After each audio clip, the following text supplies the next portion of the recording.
There's a quiet belief that has slowly stolen the strength of millions of people over 60. It goes something like this. Once you reach a certain age, losing muscle is simply part of getting older. Something you accept, the way you accept grey hair or a slower morning. And I want to gently challenge that with you today, because here's the truth. Yes, your body changes after 60. That part is real. But the idea that it stops responding, that one isn't quite right, your muscles are still listening, they are still capable of getting stronger, of holding you steady when you stand, of carrying you up the stairs, of lifting the grocery bag without that little moment of doubt. What changes after 60 is not your ability to respond. What changes is how much the right signals matter. In a strange way, your body becomes more honest with age. It rewards the right habits more visibly, and it lets the wrong ones show up faster. Most people hear that and feel discouraged, but I want you to hear it differently, because it means the right small changes can show up faster too. That's not bad news. That's leverage. So let me tell you what I am not going to promise you. I'm not going to tell you that you'll feel 25 again in a month. You will not rebuild 3 decades in 30 days, and anyone who tells you otherwise is trying to sell you something. But 30 days. 30 days is more than enough time to start changing direction. Enough to notice the first quiet signals. Standing up without pushing off the armrest, climbing the stairs without gripping the rail quite so hard, sleeping a little deeper through the night. Small signs that your body heard you. And those small signs are everything because they prove the path is real. And if that idea alone, that it is not too late, that your body is still on your side, if that already feels like a small relief, then let me ask you for one tiny thing before we go any further. Tap the like button, not for me, for the next person your age who's scrolling tonight, exhausted by empty promises, who needs this video to find them too. One tap tells YouTube to put this in front of them. That's the only thing standing between them and the same relief you just felt. Now let me tell you about someone. We'll call him Robert, 68 years old. The kind of man who spent his whole life being the strong one, the one who carried the furniture, who fixed things, who never needed help. And then, slowly, something shifted. He noticed he got a little winded just bending down to tie his shoes. He found himself reaching for the handrail on the stairs, not out of habit, but out of need. He'd sit down and have to think just for a second about how he was going to get back up. And like most people, Robert told himself the same thing you've probably told yourself. He said, well, that's just my age. But here's what he discovered, and it changed everything for him. It wasn't just his age. It was 3 things quietly stacking up at the same time. He wasn't eating nearly enough protein, and certainly not at the times his body could actually use it. He had slowly stopped giving his muscles any real reason to stay, and his eating had become disorganized, scattered, skipping meals one day and overeating the next. None of those, on their own, was dramatic. Together, over the years, they added up to a man who felt older than he had to. So Robert didn't go looking for a miracle. He didn't buy a machine or a magic powder. He just started giving his body better signals. And the change wasn't sudden. It was gradual, almost gentle.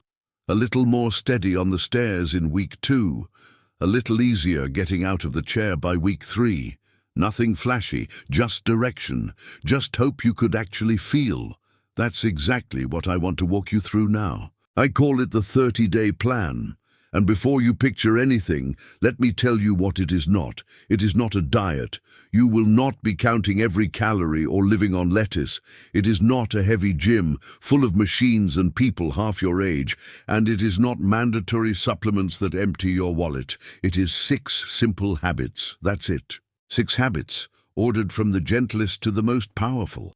And I'll be honest with you, the last 2 are the ones that surprise almost everyone. People expect them to be complicated. They're not. But they're the ones that quietly do the most. We're going to go through all 6 together, and I'm not just going to tell you what to do. I'm going to explain why your body responds to each one, because you deserve to understand your own body, not just follow orders like a child. And that's really what this channel is about. So if calm, honest, no hype information is what you've been searching for, the kind that respects your intelligence, go ahead and subscribe right now while you're thinking about it. This is a place built for people who would rather understand than be sold to. And I would genuinely hate for you to find this today and lose it tomorrow. Subscribing makes sure your body's progress and this channel stay on the same path. All right, let's start at the gentlest habit of all. Number 6. Because most people get this one wrong without ever realizing it. Number 6 is the one almost everyone gets backwards. And it's simply this: spread your protein across the entire day instead of saving it all for one big meal. Now, why does this matter so much more after 60 than it did at 30? Here's the honest reason. When you were younger, your body was generous. You could eat protein once, and it would put it to good use without much fuss. But as we age, the body becomes a little harder to convince. Scientists have a name for it, but you don't need the term. You just need the picture. Think of your muscles like a light in a room that turns off on a timer. When you eat protein, you flip that light on. Your body starts repairing and protecting muscle, but after a few hours with no protein, the light clicks off again, and your body quietly starts borrowing from your own muscle to get through the day. So if you eat almost nothing in the morning, a light lunch, and then dump all your protein into dinner, you've left that light off for most of the day. One big switch at night can't undo 12 hours of darkness. The fix is gentle. You simply give your body a protein signal at each main meal, a palm-sized portion of something: eggs, chicken, fish, beans, yogurt, lentils. Nothing extreme, just present and spread out. Morning, midday, and evening. And here's the most common mistake I see, so write this one on your heart. People think more protein at dinner makes up for none at breakfast. It doesn't. Your body can only use so much at one sitting. The rest is largely wasted. It's not about eating more, it's about eating it more often. What might you notice in 30 days? Many people tell me the first thing they feel is steadier energy in the afternoon.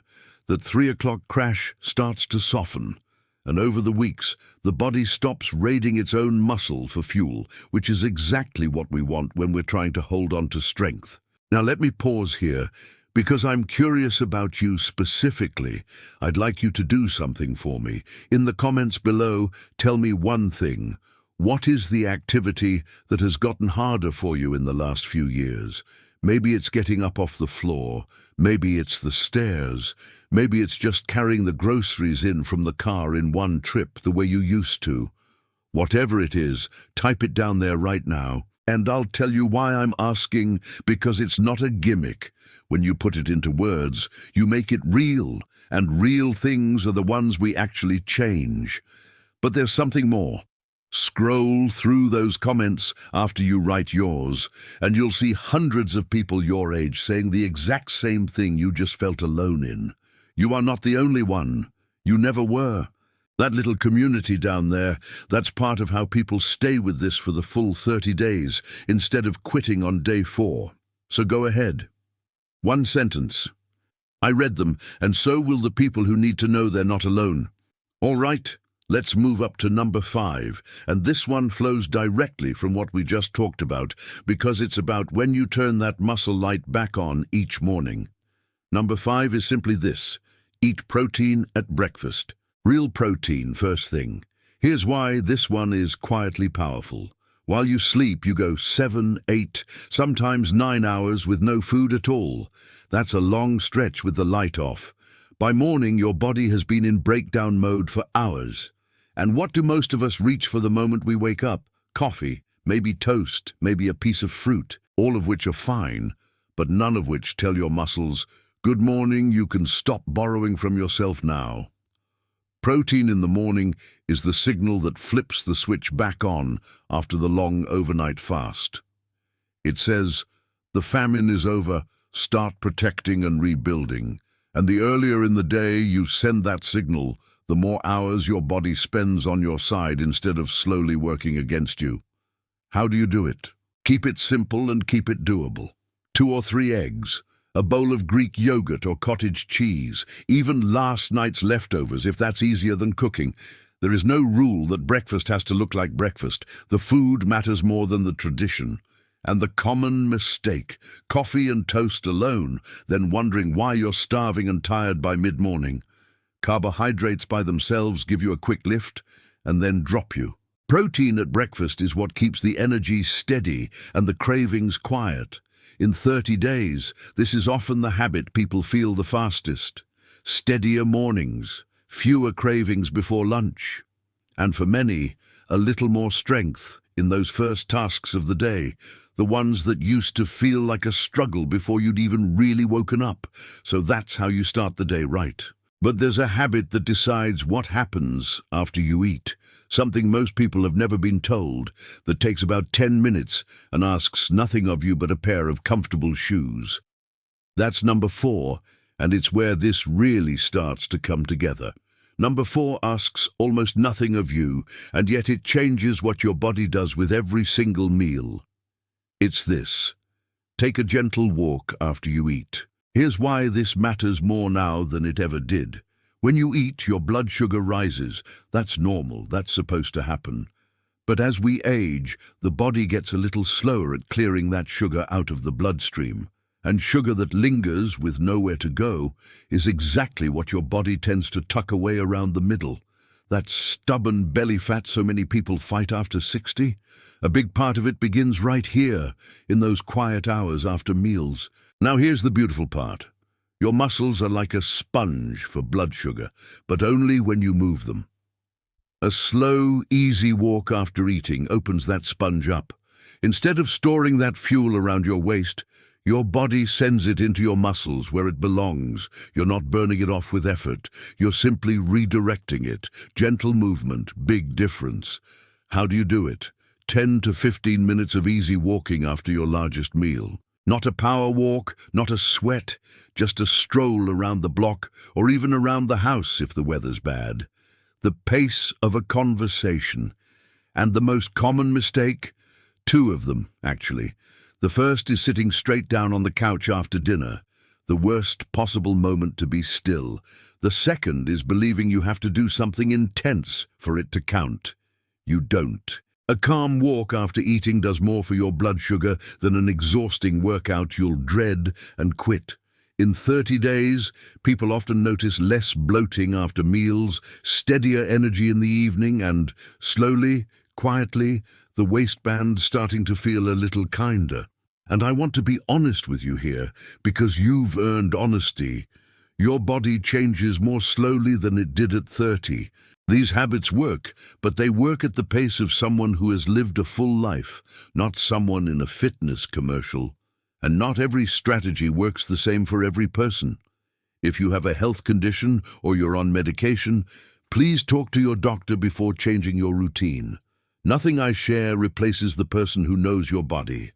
I'm here to give you direction, not to replace your physician. Now, if we're being honest with each other like this, let me ask honestly in return. We're halfway through, and if even one of these habits has made you think, I could actually do that, then tap like one more time. I know I asked earlier, but here's the thing. The videos that reach the most people your age are the ones that get likes in the middle, not just the start, because that's how YouTube knows people are still watching, still finding it useful. So that single tap right now does more good than you'd think. It's the quietest way to help someone you'll never meet. Let's keep going. Number 3. Number 3 is about the most important meal for your muscles while you sleep. A dinner rich in both protein and fiber. Why both? Because the night is when your body does its repair work, and it can only repair with the materials you gave it. Protein at dinner provides those materials through the night. And fiber, from vegetables, beans, whole grains, does 2 things. It slows everything down so your blood sugar stays calm and steady while you rest, and it feeds the good bacteria in your gut, which quietly influences everything from your appetite to your sleep. How do you build it? Picture half your plate as vegetables, a solid portion of protein, and go easy on the heavy, fast carbohydrates at night. Simple, warm, satisfying. The common mistake here is the big, heavy, carb-loaded dinner eaten late. The pasta, the bread, the dessert right before bed. It spikes your blood sugar at the worst time and leaves your body managing sugar all night instead of repairing muscle. In 30 days, the reward people mention most is sleep. Deeper, less interrupted, waking up less foggy. And remember, there is no single food that rebuilds muscle on its own. It's never one magic ingredient. It's the pattern, repeated. That's the whole secret, if there even is one.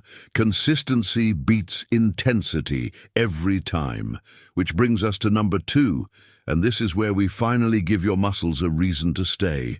Number 2 is simple resistance exercise, made for your body, not a young athlete's. Because here is the truth your muscles live by. Use it, or slowly lose it. Muscle is loyal, but it's practical. If you never ask anything of it, it sees no reason to stick around. But the moment you gently challenge it, push, pull, lift, stand, it gets the message. I'm still needed. And needed muscle is muscle that stays. You don't need a gym. You need things like rising from a chair without using your hands a few times in a row, gentle push-ups against the kitchen counter or wall, a light resistance band looped around your hands. Standing up onto your toes while holding the sink. Start with just a handful of repetitions, a few days a week. The common mistake runs in 2 directions. Some people do far too much on the first day, get sore and discouraged, and quit. Others are so afraid of getting hurt that they do nothing at all, and that fear costs them more strength than any exercise ever could. The answer is in the middle. Small, steady, repeated. In 30 days, this is where people often surprise themselves. The chair gets easier, the stairs get easier, and they catch themselves doing something they'd quietly given up on. But none of these 5 habits matter as much without the 6th piece, the one that ties them all together, the one Robert says made the real difference. That's number 1, and it's not what most people expect. Number 1 is the habit that holds the other 5 together. And it's the one our culture almost never talks about because it isn't flashy and no one can sell it to you. It's this, a consistent routine of recovery, sleep, steady nourishment, and repetition. Here is the truth that took me years to really understand. You do not build muscle while you exercise. You build it while you recover. The walk, the resistance, the protein, those are the signals. But the actual rebuilding happens later, mostly while you sleep. Exercise is the request. Recovery is where your body says yes, and this is exactly why it matters more after 60. As we age, our deep, restorative sleep often gets shorter and lighter, which means the very window your body uses to repair itself starts to shrink. So protecting your sleep isn't laziness, it's not indulgence. At this stage of life, rest is part of the work. How do you honor this one? Guard your sleep like it matters, because it does. A consistent bedtime, a dark, cool room, less screen, and less heavy food right before bed. Keep your meals at roughly the same times each day, so your body stops guessing and starts trusting. And then, this is the part people miss. You simply repeat. Day after day. The repetition isn't the boring part of the plan. The repetition is the plan. Because here's the most common mistake of all, and I say it with love. People chase intensity and ignore consistency. They go hard for 1 week, exhaust themselves, skip the rest, and then wonder why nothing held. But your body was never asking for 1 heroic week. It was asking for 30 ordinary days in a row, quiet, unglamorous, repeated. That's what changes a body. That's what changed Roberts. And what do you notice in 30 days when recovery is in place? This is where it all compounds. The protein finally has time to do its work. The muscle you asked for actually gets built. The energy stops dipping. And one ordinary morning, you stand up out of bed and realize it didn't hurt, it wasn't hard, you just did it. That's the moment people write to me about, not a dramatic transformation, a quiet return of trust in their own body. So before we close, I want to ask you the most important question of all, and I'd love for you to answer it in the comments. If 30 days from now you could get back just one thing, only one, would it be your energy, your strength, or your mobility? There's no wrong answer, but naming it matters because the people who name what they want are the ones who quietly go and get it. Tell me down below. And while you're there, do me one last thing. Tell me your age and the one habit from these 6 that you're going to start today. Not next Monday, not next month. Today. Because 30 days from now, you're going to want to come back and see how far you've come. And the only way to do that is to make sure this channel is still here waiting for you. So if you haven't yet, subscribe now and leave that comment so future you has a place to return to. I read those comments, and 30 days from now I'd love to read your follow-up. Now let me leave you with the most important thing I'll say in this entire video. This was never about fighting your age. You're not in a war with the years, and you don't need to be. Fighting your age is exhausting, and it's a fight no one wins. So we're not going to do that. Instead, we're simply going to give your body reasons to hold on to its strength, its energy, its independence. Not to turn back time, but to keep your function for as long as you possibly can. Because your goal was never to go back to being 30. Let that one go, gently. Your goal, the real one, is to keep being you. To keep tying your own shoes. To keep climbing your own stairs. To keep carrying your own life in your own 2 hands for many, many more years. You can start that today with one habit, one walk, one meal, one good night's sleep. 30 days from now, you won't be a different person. You'll just be a little more like the one you've always been. I'll see you in the comments, and I'll see you in 30 days.